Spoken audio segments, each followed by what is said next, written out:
on a avec nous Lucien, qui a une Rolex Day-Date, donc avec la fonction jour de la semaine.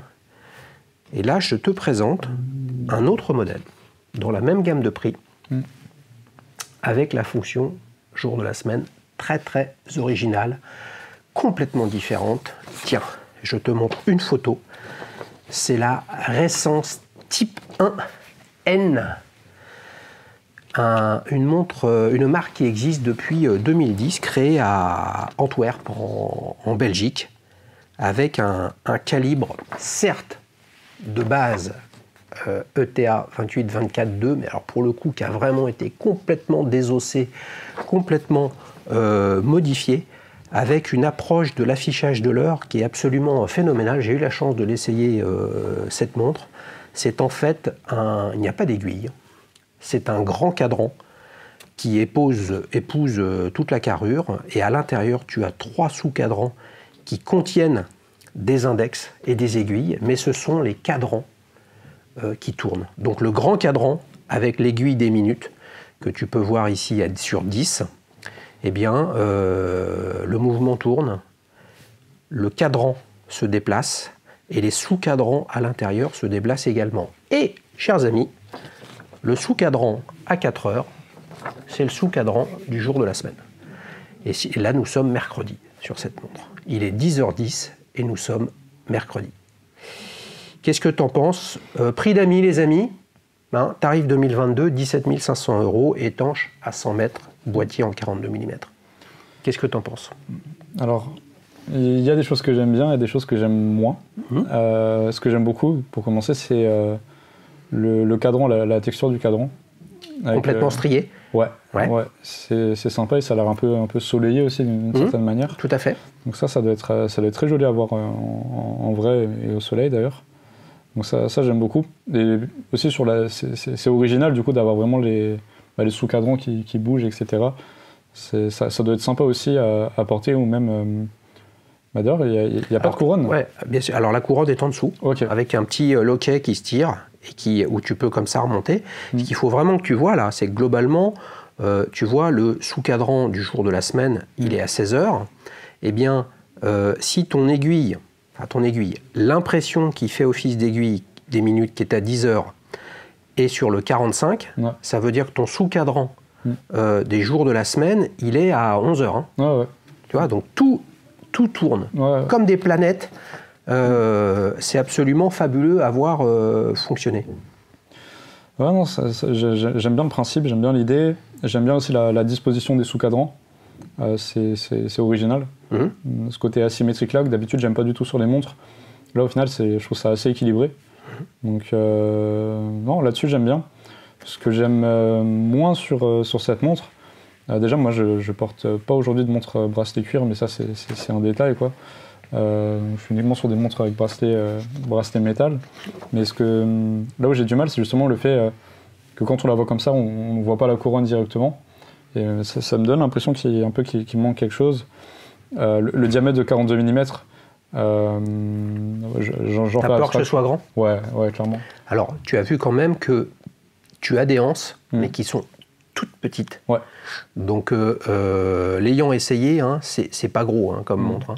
La distance entre les cornes à cornes est proche du diamètre de la montre. Ouais, mais après, de l'autre côté, le boîtier est très très fin sur le tour. Je me dis que ça fait quand même la lunette, en fait, il n'y en a quasiment pas de lunette. Ouais, effectivement. Gros cadran veut dire grosse montre aussi, hein, en termes de portée. Elle est en titane, tu vois, donc elle est super légère. Qu'est-ce que ça te dit? Regarde, en plus, ça a comme caractéristique, les amis, en tout cas sur cette Recense-là, il n'y a pas de marque. Ouais.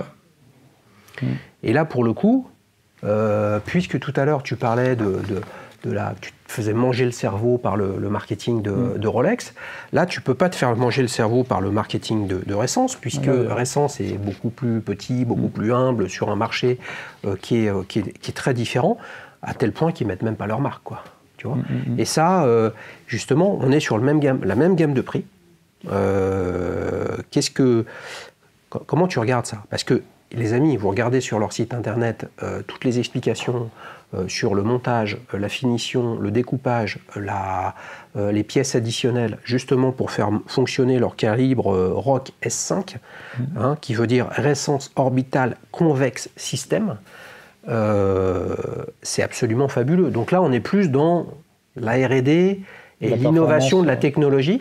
Tu vois, donc comme tu as peu parlé du mouvement sur ta Rolex Day-Date, ça c'est un sujet qui te parle, qui t'intéresse, cette innovation, parce que globalement, le prix découle de l'innovation en termes de calibre, quoi. Ouais, c'est quelque chose auquel je suis sensible. D'ailleurs, je me demande si c'est pas cette marque-là aussi qui a fait une montre, où au final le cadran, où il y a un liquide au final dans le cadran et le reste est C'est celui-là. Ok.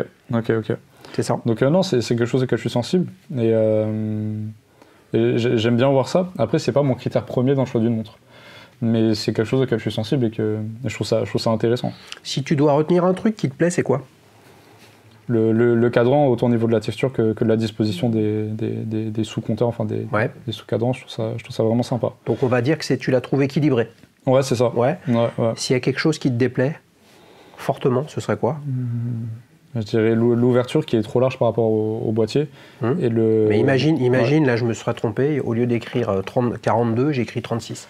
Je pense que ça m'aurait gêné pareil, parce que le boîtier elle a vraiment très très fin autour du cadran. Et j'ai peur qu'on ait l'impression juste d'avoir un cadran sur le poignet, quoi, avec cette montre-là. D'autant plus que de ce que je vois, après j'imagine que quand on la tourne, etc., il y a quand même un feeling qui doit être différent, mais le boîtier est très très arrondi. Ouais. Il n'y a pas réellement de cornes, comme tu disais, c'est très léger. Donc je ne suis pas non plus fan du boîtier, quoi. C'est un modèle qui est extrêmement doux. On a l'impression de manipuler un galet qui a été poli par la marée, le ressac, etc. Dans la mer. Juste pour terminer, tu connaissais un petit peu Resonance, tu pensais à cette affaire de liquide et d'aimant, etc. Donc j'imagine que tu connaissais un petit peu. Très légèrement. Ouais. Imagine ce modèle-là, là. On ferme les yeux, là, tu les réouvres, et puis dessus, tu as un logo d'une marque connue. Quelle que soit la marque, on s'en fout, mais qui est connue. Ça aurait un impact pour toi, une lecture qui est différente, parce que tout l'enjeu, aujourd'hui, quand même, les amis, dans l'horlogerie, c'est... si vous n'êtes pas né en 1850, c'est dur, hein. Ouais. Alors qu'en fait, il y a quand même beaucoup de gens qui s'arrachent, qui présentent des choses fabuleuses, réfléchies, différentes. Là, franchement, la partie techno et travail sur le calibre, c'est absolument phénoménal. Et pour autant, à 17 500 prix catalogue, les amis, qu'est-ce qu'on a ? On a beaucoup de choses dans le top 5 du luxe. On est en dessous de l'entrée de chez Patek, Lange & Söhne. Lange & Söhne, ouais, c'est ça. Vacheron Constantin, etc. Ouais. Pas pour tout de suite. Cette montre-là Non, pas pour moi. Et le principal fait que ce soit pas pour tout de suite, pour moi, c'est le bracelet en cuir. C'est qu'aujourd'hui, j'ai des montres avec bracelet en cuir, mais c'est quelque chose que j'arrive pas à porter pour l'instant. Eh bien, les amis de Resonance, voilà ce qu'il faut que vous fassiez. Sortir un modèle, c'est peut-être le cas. Peut-être que vous l'avez plus petit que 42, et avec un boîtier, ou en tout cas peut-être des cornes qui permettent d'intégrer un bracelet acier. Et là, vous verrez, Lucien sera probablement intéressé par ce que vous faites. Si tu devais voter, les amis, je vous invite à voter également là-dessus, entre j'adore, j'aime, pas terrible, au secours. Je dirais j'aime, parce que l'idée est intéressante au niveau de l'innovation. Le cadran j'aime beaucoup. Après, pour le peu de détails qui me plaisent moins, au final, on va dire que c'est pas le gros de la montre. Enfin, ça reste une belle montre et l'innovation est là, quoi. Donc, non, j'aime bien. Ça marche.